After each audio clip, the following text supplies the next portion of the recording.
on va parler de ce calendrier scolaire Agapit Napoléon Bafouikan qui semble poser problème. Comprenez-vous le problème, vous, en tant qu'analyste? D'abord, moi, c'est le communiqué même qui me pose un problème. Le communiqué interministériel. Franchement. Qui rappelle à l'ordre. Il est inutile. Il me semble absolument inutile. Là, vous rejoignez Adjina. Absolument. Il ne me semble pas utile. En fait, j'ai l'impression que les gens sont déjà communiqués pour faire plaisir au gouvernement, enfin au chef de l'État, ou bien pour essayer de montrer qu'ils font un bon travail. Ils n'en ont pas besoin. D'autant que l'école tourne. L'école a ses réalités. Et comme on a dit, il y a le plancher, il y a le plafond. Oui. Mais est-ce qu'on n'a pas atteint le plancher? Première question. Est-ce que les gens sont à la maison simplement? Mais pourquoi rappeler ce calendrier? S'il y a un problème, ils n'ont qu'à faire des réunions. Mais si un calendrier est établi, c'est pour qu'on le respecte, justement, Agapit Napoléon Bafouikan. Mais si on a établi un plancher, un plafond, c'est pour que d'accord, celui qui est dedans, qui peut le plus, il peut aussi le moins. S'il y a un plancher, un plafond, quand vous allez faire le plancher, vous êtes dedans. Pourquoi établir un plancher? Première question. Mais la deuxième question, c'est quelle est l'opportunité du calendrier? Quel est le prétexte du calendrier? Quel est le prétexte de ce communiqué?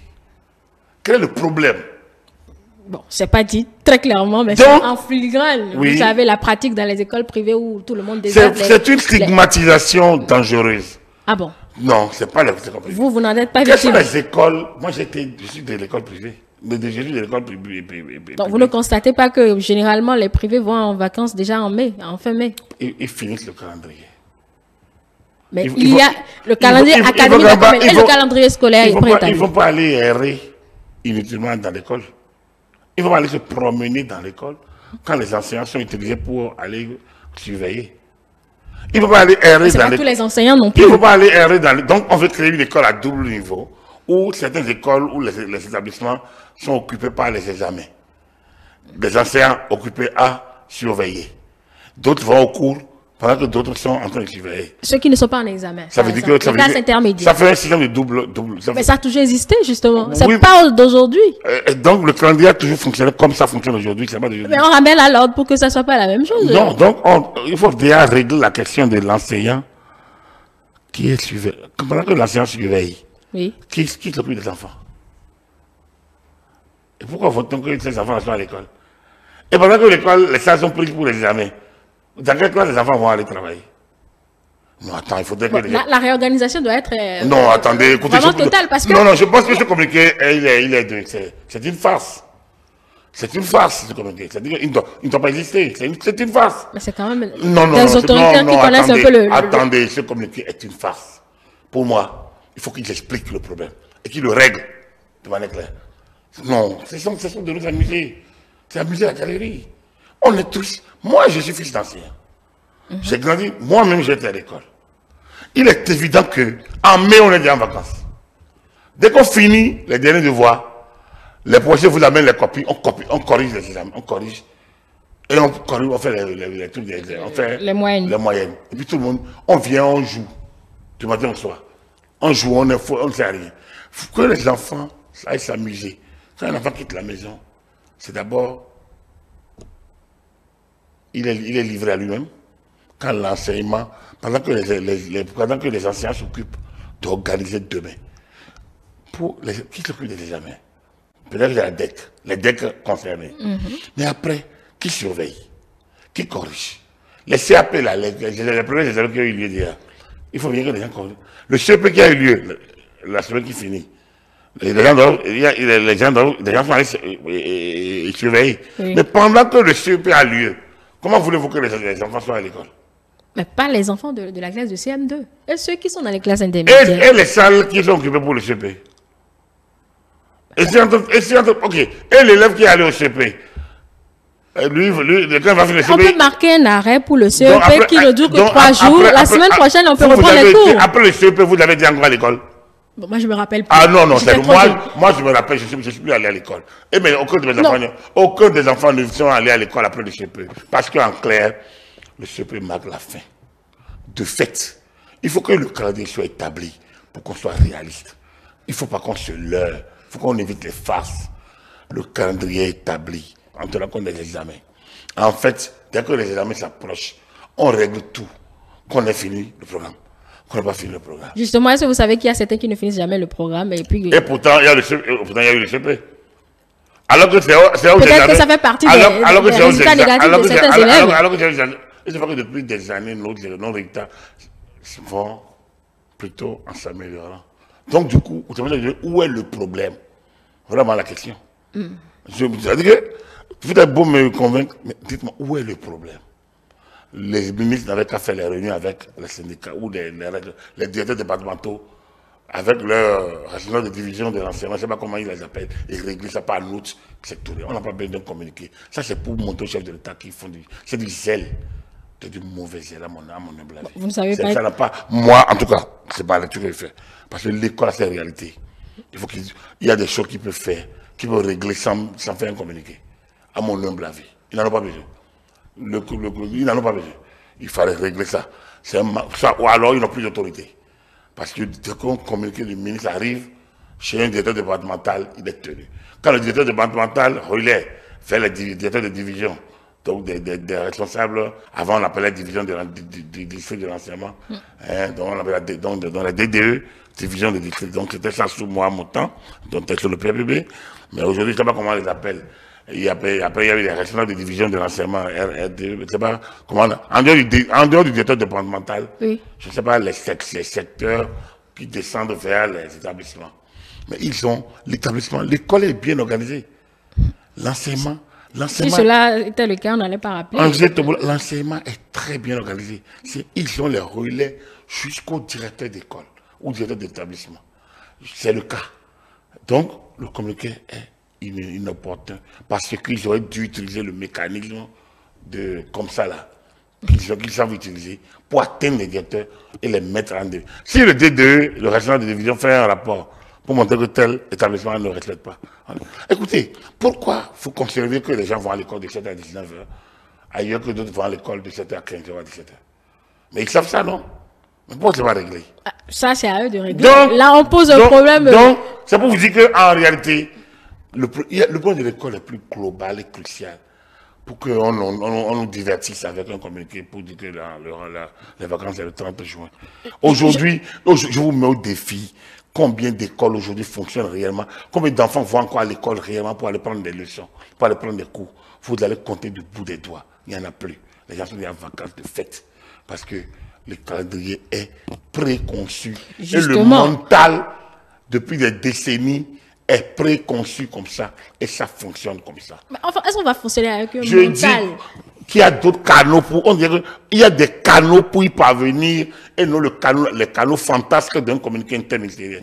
C'est-à-dire que c'est le système fantasque utilisé qui est le problème parce qu'il n'apporte aucune réponse à la situation. Au contraire, c'est un peu une sorte de parodie de système. Il faut utiliser ce qui peut avoir de résultats. Ce qui peut avoir de résultats, c'est d'impacter. Je dis que l'école, c'est l'une des secteurs les plus organisés. À la limite, c'est pas militarisé, mais c'est strictement organisé.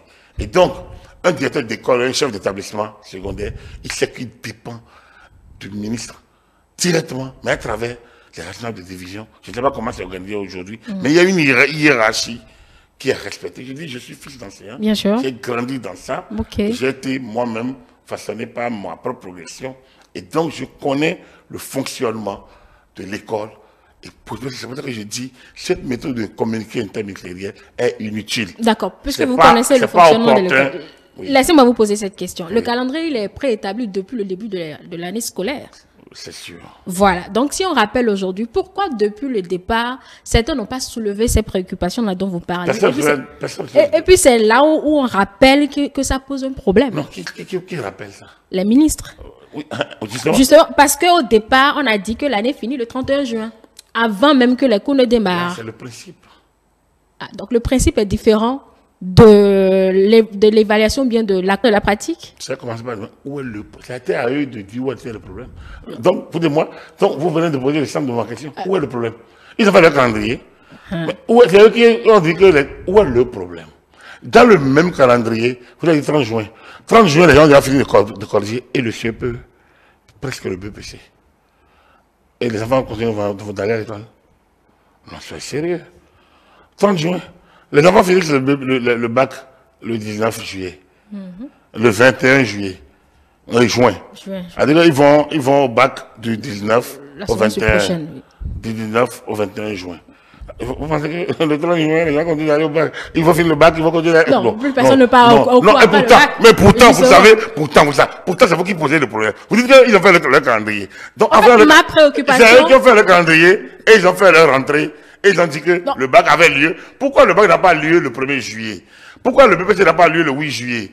Si le calendrier est strict, les examens doivent se dérouler après l'année. Là, on se pose les mêmes questions. Donc, là, on s'entend. Vous comprenez? Là, on s'entend, on se pose les mêmes questions. Où était le problème? En fait, ce communiqué est inopportun.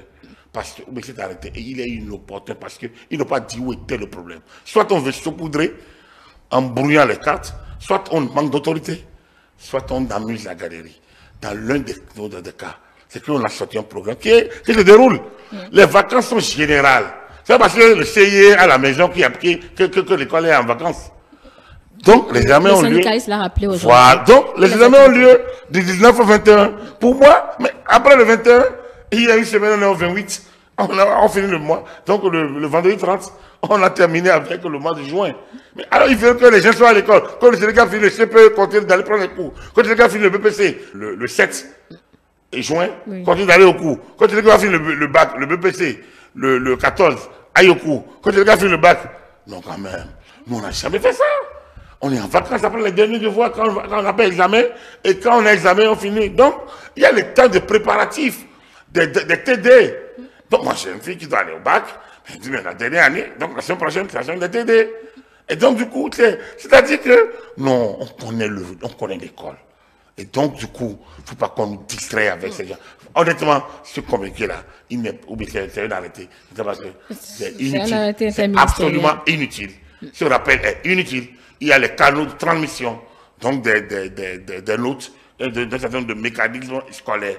Ils n'ont qu'à utiliser les canaux et nous faire économie de ce fantasme absolument inopportun et à la limite indécent. J'ai bien envie de vous demander si c'est le parent en vous ou bien l'analyste en vous qui opine. Les deux. Ah, non, mais l'analyste, vous savez, je me pose toujours la question de savoir quel est le problème. Moi, quand j'ai lu le communiqué, en fait, il pose quel problème? Parce que je suis, là au moins, j'applique, je vis ça. Donc, je me dis, mais quand j'ai lu le communiqué, quel est le problème qu'il pose? Mais le calendrier scolaire, je le connais, moi, parce que, et c'est là le parent. Moi, en début d'année, je regarde toujours le calendrier scolaire pour savoir quelles sont les grandes étapes. Mais alors, depuis notre enfance, quelles que soient les étapes que l'école a connues, il y a toujours des groupes qui vont en vacances avant d'autres. Les vrais problèmes aujourd'hui, c'est l'harmonisation des pratiques. Et ils n'arrivent pas encore à le faire. Donc on nous laisse les vacances. Les vacances, ce n'est pas le problème. Les vacances, le vrai problème, c'est par exemple, quand on soumet des enfants à des examens, où certains ont fini le programme, d'autres n'ont pas fini le programme. C'est un gros problème. En fait, le CI, le CP... le CI, CP, C1, C2, CME ne servent absolument à rien. Si en allant au CEP, les enfants ne sont pas soumis au même programme qu'ils ont connu. Or, parfois, les enfants n'ont pas terminé les programmes au CM2 dans certains établissements. Parfois, oui. Et pourtant, on les soumet au même examen. Oui. Le 6e ne sert à rien, 5e, 4e, 3e, si au BPC, ce n'est pas la synthèse de tout ce qui a été appris. C'est l'évaluation. Oui. À quoi on évalue ça? Et ainsi de suite. Donc, il faudrait qu'on essaie de trouver la solution de l'école, le mode d'évaluation, pour que les enfants soient soumis aux mêmes chances, que le mode d'évaluation les soumette aux mêmes chances devant les épreuves. Ce n'est pas le cas. On parle des vacances, c'est pas une affaire de vacances. Bon, peut-être rester jusqu'au 31 permettra de finir. Je vous dis quel enfant vous voulez qu'il soit stimulé quand il a fini. Quand les examens sont finis, c'est que c'est les vacances. Voilà. Quand vous voulez. Quand le même enseignant va aller corriger les copies. Alors, pendant que l'année corrige les copies, c'est pour ça que lorsque vous mettez les examens avant l'année, la fin scolaire, vous créez un problème. Donc, il faut que le calendrier soit fait. Fin des cours. 31 juin. Début des examens. Ça fait deux choses différentes. Là, je comprendrai. Il faut que le calendrier précise la fin des cours. Et qu'on évalue durant l'année comment les enfants comment les établissements se comportent dans la progression. Ça pose la disponibilité des enseignants. Parfois, l'année démarre, c'est 2 semaines après, 3 semaines, quand ils donnent les enseignants de mathématiques. Alors que le programme est le même. Comment on gère ça? Il faut qu'on puisse être en mesure de le faire. La question de l'école est une question d'organisation, simplement. Non, c'est une question stratégiquement sérieuse. C'est-à-dire que je mets 2 mots pour créer la densité de ce que je dis. Elle est une question stratégique. L'école façonne l'homme de demain. Absolument. L'homme de demain, c'est le responsable de demain. Alors, nous sommes en plein pied dans l'avenir, dans ce qu'on appelle le durable. Donc, du coup, il faut quel est le modèle que nous voulons? Ceux comme lesquels ne répond à rien, ou c'est un arrêté, il répond à rien. Et comme je le dis, soit c'est le saupoudrage, soit c'est de la face. Et dans l'un ou l'autre des cas, c'est tentant à amuser la gare. Bon, voilà que l'autorité dit il faudrait bien qu'on cible pour ne pas. C'est que personne ne le respecte. Ah, ça serait une défiance. On défierait l'autorité.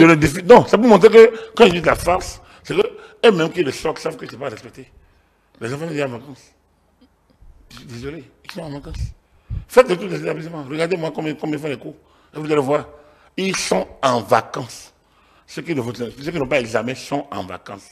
Et ceux qui ont examen, donc vous voulez que quelqu'un a fini le CPE le 7 passé, continue d'aller retourner au cours. Pour aller apprendre quoi? Vous aussi. Ils sont... Non. Je pense qu'il faut qu'on passe cette affaire, qu'on passe à autre chose et que les gars corrigent leur copie. Ils peuvent peut-être être trompés par des cadres qui n'ont pas compris encore les choses. Maintenant, eux, en tant que ministre, je pense qu'il faut qu'ils utilisent leur pratique d'élèves de ce temps-là et leur expérience aussi pour ne pas signer n'importe quoi. Ou bien alors ils veulent tromper le chef. Et ça, je ne pense pas que. Je ne sais pas s'ils aient intérêt non plus à tromper. Le président dit qu'on ne change pas l'équipe qui gagne, ça c'est vrai, mais bon. Et parfois, quand le joueur maintenant commence pas à s'habiller sur le terrain, je pense qu'il va. Là, c'est à charge. Je pense que le joueur. Non, je ne cherche pas que c'est. Non, je ne cherche pas ça, mais quand même, il ne faut pas passer le président dit qu'on ne change pas l'équipe qui gagne, que le joueur commence pas à se mettre, pas faire des dribbles à l'emporte-pièce. Non. Va s'écouler sur le terrain. Non, il faut que le joueur soit sérieux. Pour ne pas jouer. Il faut qu'il soit sérieux sur le terrain, voilà. Donc, non, l'école est trop sérieuse pour qu'on puisse s'amuser à ces jeux-là. Il y a trop de problèmes à l'aider dans l'école, des problèmes sous-jacents. On demande, vous voyez, on est en temps de pluie. Il y a des écoles qui sont inondées, qui n'ont pas d'accès. Il y a des écoles pour y accéder, c'est compris. Il y a des salles de classe qui sont inondées. Il y a plein de problèmes de l'école qu'il faut régler. Donc il faut éviter des communiqués fantasques comme celui-là. C'est inutile.